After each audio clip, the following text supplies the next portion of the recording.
Hey guys, Nick Ringus here, and I just got home from a Valentine's Day dinner. I took my wife out for Valentine's. We went out to dinner, and we were talking about we ended up talking about business and what's going on in our company, and we got to the topic of um, unicorns, and I'll explain. The question I want to kind of bring up today and think about with you guys is, do unicorns exist? So it sounds kind of crazy. We might have to back up a little bit and define what a unicorn is. Um, but it also this goes back, years to when we were first starting out in our company, and we were looking for different people to hire for the first time within our agency, and we wanted to find an SEO, a person that could do SEO, an SEO expert that could um, produce results, industry leading results, and kind of on his own, on her own. And we found somebody that really talked a good game, studied SEO, was really passionate about it, um, had some results to show, but more or less thinking about it now, he kind of just talked a good game and really knew how to sell himself. And his theories were somewhat sound.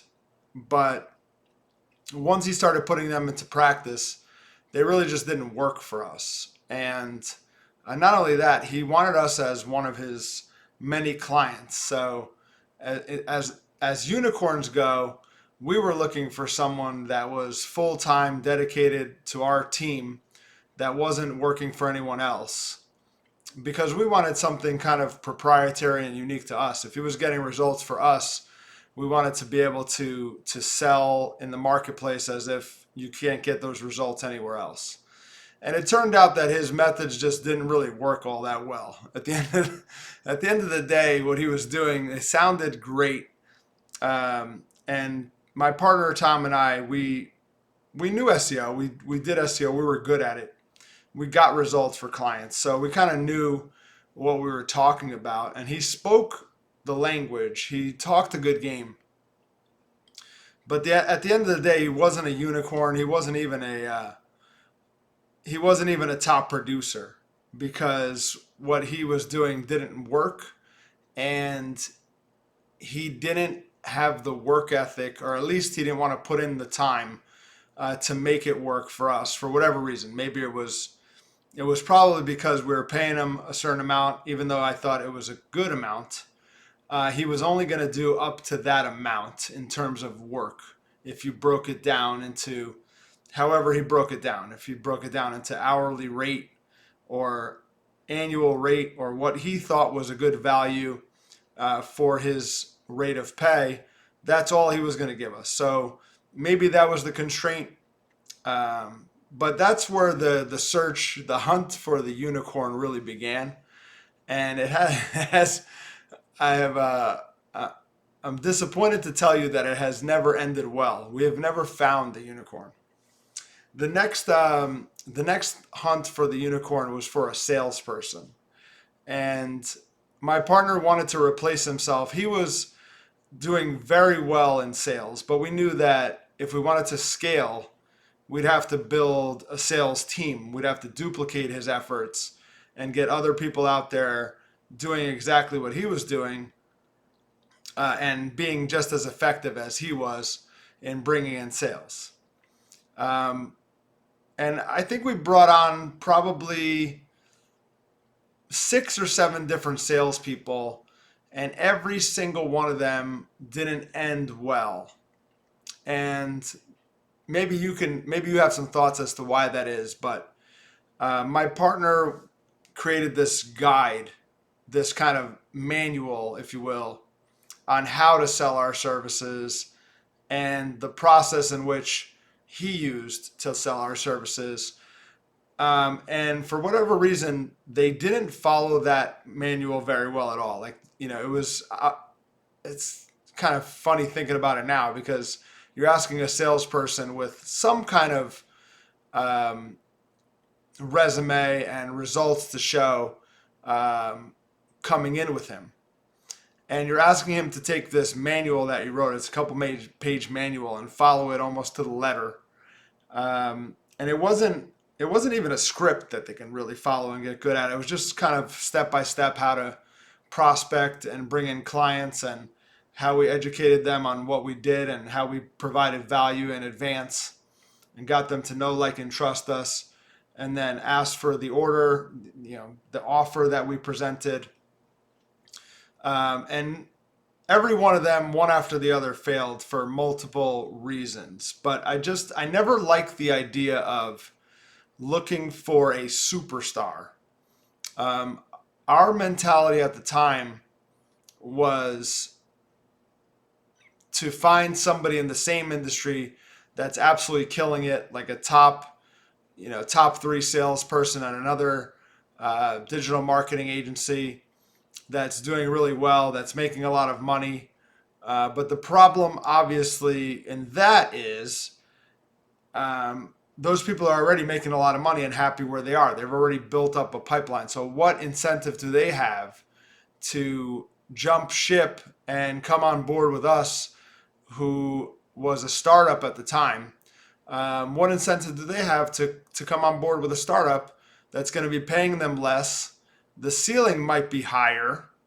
Perhaps we offer them like a bigger piece of the pie, but it's really not that tempting if you think about it. If somebody's making, $300,000, $400,000, $500,000 a year selling, to jump ship and to come with an unproven commodity like ours was for, let's say, $100,000 base, and the ability to make upwards of, even if it's more than they're making now, let's say they can make $750,000, $800,000 a year selling, doing exactly what they were doing.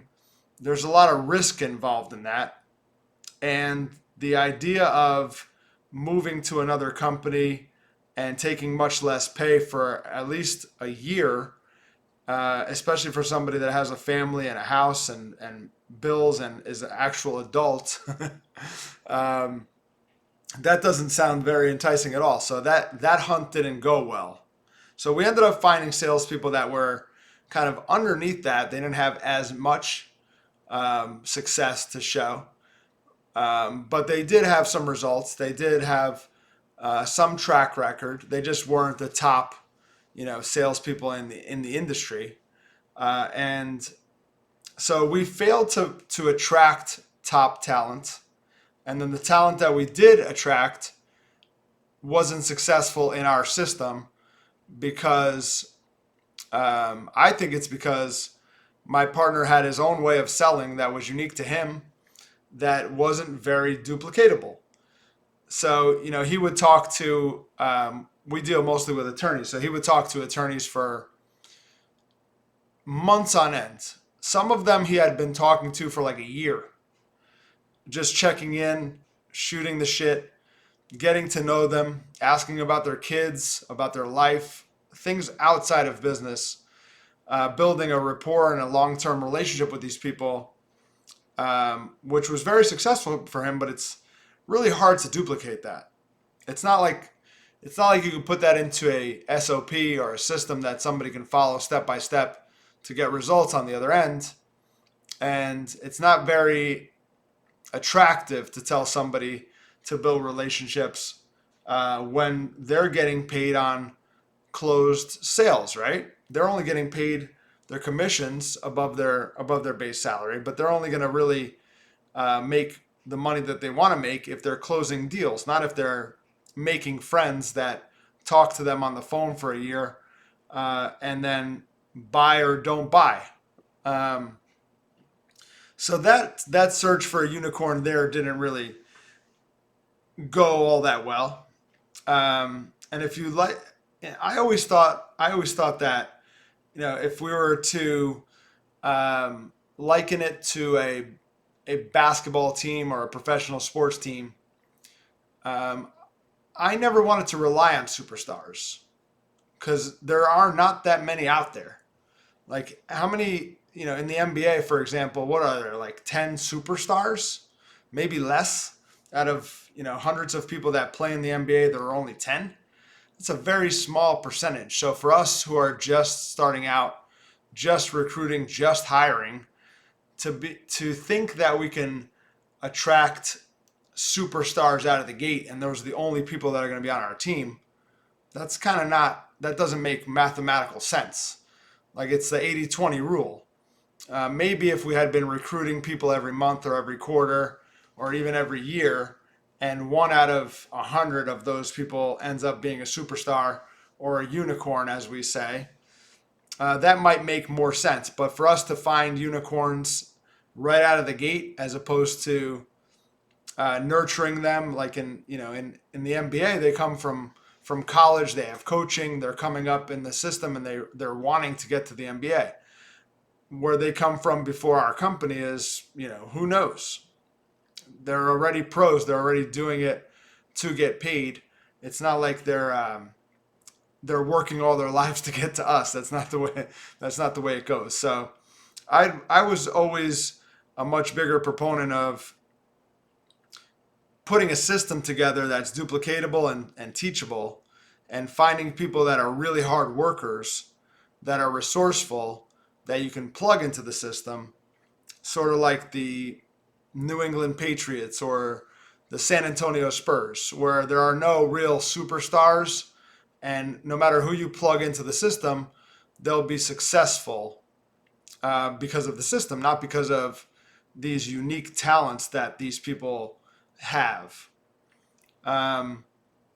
So I was talking to, back to the beginning here. I was out to dinner with my wife tonight for Valentine's Day, and we were talking about this, and she said that it's my job.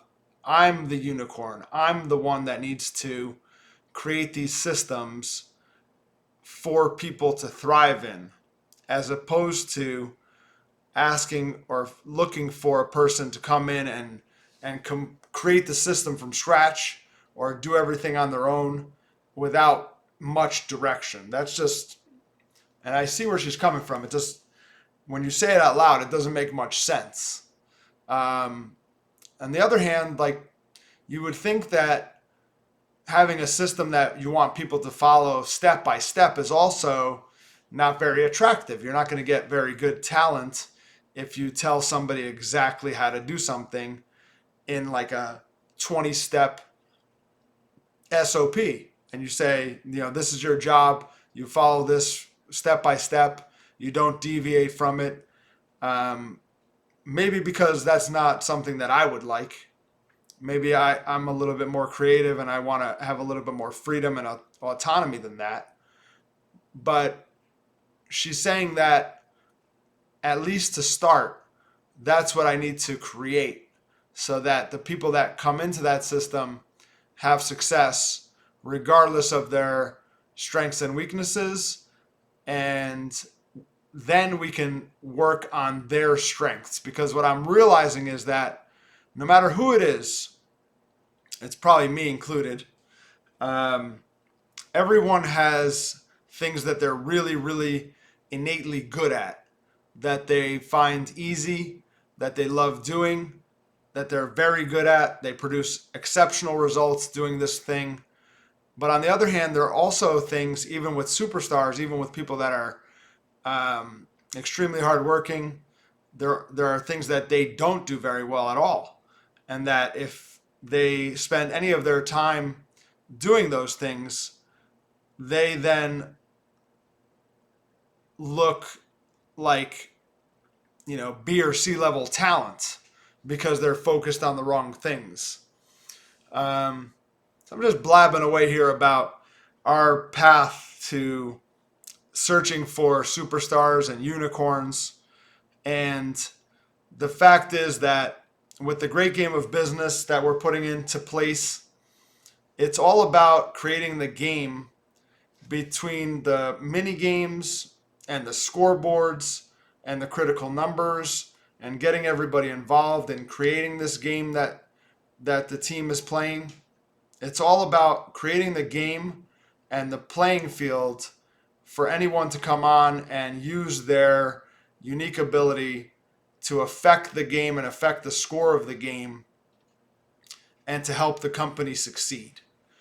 Um, yeah, I'll leave it at that. But I won't be looking for unicorns and superstars anymore. And it has to be, if the values that we're looking for in a person are resourcefulness, being hardworking, going the extra mile, um, having a real hospitality, a high hospitality quotient. They really want to serve and make people happy. It's all about the core values that you hire for, and not so much looking for a unicorn to come in and radically improve your business from top to bottom, because that's just not fair to anyone. People want to win, sure, but they're not going to come in to your business that they don't have ownership in, regardless of if it's with the great game and they feel like owners. It's just too much to ask for one person to come in and turn everything around to have that much of an impact on your company, especially if you don't have the board, the playing field laid out for them. So that's job number one, and that's my job as the owner and CEO, is to come up with the board or the playing field, the game that these people can come in and use their unique abilities to impact the outcome, to impact the critical number, in the way that they know best. All right, so what do you think? Do you think that, do you look for superstars? Like, do you look for somebody to come in, like, to just completely blow it out of the water and to turn things around for your company? Or do you look for people with a very specific skill set? They're superstars in one specific thing?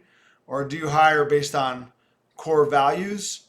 Or do you think, like I think, that it's all about the systems and the game that you're putting people into, first and foremost, that you have to get right before you can find those people to come in and impact the game for you? Yeah, what are your thoughts on that? I certainly have not had success finding unicorns and superstars over the years. All right, I'd like to hear from you.